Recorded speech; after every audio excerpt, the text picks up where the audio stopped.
Hello friends, welcome to my channel. చాలా రోజుల తర్వాత మళ్ళీ మీతో కుకింగ్ వీడియోతో కలుస్తున్నాను ఫ్రెండ్స్. ఈరోజు మన వీడియోలో వచ్చేసి నేను సింపుల్గా అందరూ చేసుకునే ఈజీగా అయిపోయే తొందరగా కంప్లీట్ చేసుకునే రెసిపీ మీతో షేర్ చేసుకుందాను. అది వచ్చేసి పొట్లకాయ పచ్చడి అండి. అందరూ పొట్లకాయ పచ్చడి అంటే నార్మల్ అనుకుంటారు, లేదంటే పెరుగు వేసుకొని చేసుకుంటారు. మనకి ఇదేమీ అవసరం లేదండి, చాలా ఫాస్ట్గా అయిపోతుంది. ముందుగా దానికోసం ఏంటంటే వాటన్నిటిని కడిగి శుభ్రంగా తర్వాత కట్ చేసి పెట్టుకోవాలన్నమాట, చిన్న చిన్న ముక్కలుగా. పొట్లకాయ లోపల ఇత్తనాలు ఉంటే అవి తీసేసేయండి. తర్వాత వచ్చేసేసి బాండీ పెట్టుకొని అందులో కొంచెం ఆయిల్ వేసేసి మనం చిన్నగా ముక్కలు కట్ చేసుకున్న పొట్లకాయ ముక్కలన్నీ వేసుకొని బాగా ఫ్రై చేసుకోవాలన్నమాట. ఈ వీడియోలో కనిపిస్తున్నట్టుగా నేను కొంచెం చిన్నగా చేసుకున్నానండి, అప్పుడైతే తొందరగా ఫ్రై అవుతాయి అనమాట. సో ఈ విధంగా మనకేంటంటే ఒక 2 పొట్లకాయలు తీసుకున్నాం కదా, ఒక 2 టమోటాలు తీసుకోవచ్చు. ఒకవేళ మీకు టమోటాలు ఎక్కువ వద్దు అనిపిస్తే కనుక మనం పొట్లకాయ ఎక్కువ తీసుకొని ఒకటి టమోటా వేసుకుంటే కూడా టేస్టీగా ఉంటుందన్నమాట. నేనైతే టమోటా ఎక్కువ ఇష్టపడతానండి, అందుకని నేను ఇలా చేశాను. మనం ఇలా చూపిస్తున్నట్టుగా మనకి దోరగా ఫ్రై అయిపోవాలండి, అంటే ఎడ్జెస్ అన్నీ కూడా కొంచెం బ్రౌన్ కలర్లో వస్తుంది. అవి సగం ఫ్రై అయిన తర్వాత మనం చిల్లీస్ వేసుకోవాలన్నమాట. ఇవి వచ్చేసి మనకి కారం తగ్గట్టుగా మనం వేసుకోవాలి. మీరు స్పైసీ కనుక ఎక్కువ ఇష్టపడకపోతే కొంచెం తగ్గించి వేసుకోండి.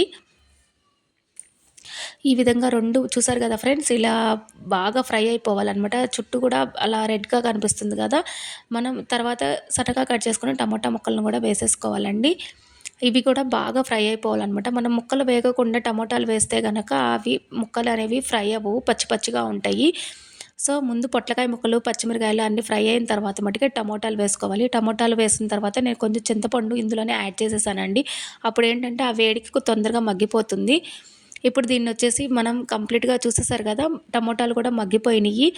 ఇవి కంప్లీట్గా చల్లార్చుకోవాలి. చల్లార్చిన వెంటనే మనం దానిని మిక్సీకి వేసేసుకోవాలన్నమాట. మిక్సీకి వేసుకునేటప్పుడు నేను ఇందాక సాల్ట్ యాడ్ చేయలేదు, సో మిక్సీలో కొంచెం సాల్ట్ యాడ్ చేసుకోవాలి. సాల్ట్ అనేది ముందు చూసుకొని వేసుకోండి ఫ్రెండ్స్. కొంచెం వేసుకున్న తర్వాత టేస్ట్ చూసి తర్వాత సాల్ట్ వేసుకోండి. మీకు ఇష్టమైతే గార్లిక్ వేసుకోవచ్చండి. నేనైతే కొంతమంది గార్లిక్ ఇష్టపడకపోతే కనుక ఆప్షనల్ అనమాట, వేసుకోవద్దు. నేనైతే కొంచెం టేస్ట్ బాగుంటుందని చెప్పి గార్లిక్ ఎక్కువ వేయలేదు, 2 రెబ్బలు వేశాను.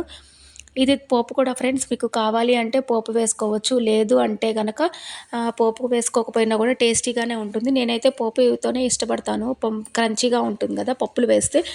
ఇందులో వచ్చేసి నేను మామూలుగా పోపు దినుసులు పచ్చిశనగపప్పు, మినపప్పు, ఆవాలు, జీలకర్ర వేశానండి. మీ దగ్గర కరివేపాకు ఉంటే అది కూడా వేసుకోండి, ఎందుకంటే నా దగ్గర ప్రజెంట్ అవైలబుల్గా లేదు. ఒక ఎండుమిరపకాయ వేసేసి బాగా ఫ్రై చేసుకొని తాలింపు వేసుకోండి ఫ్రెండ్స్.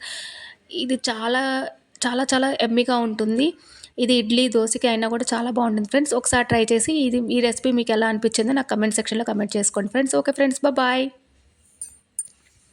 ఈ వీడియో కనుక మీకు నచ్చినట్టయితే లైక్ చేయండి, షేర్ చేయండి అండ్ సబ్స్క్రైబ్ చేసుకోండి ఫ్రెండ్స్. మళ్ళీ నెక్స్ట్ వీడియోతో మీ ముందు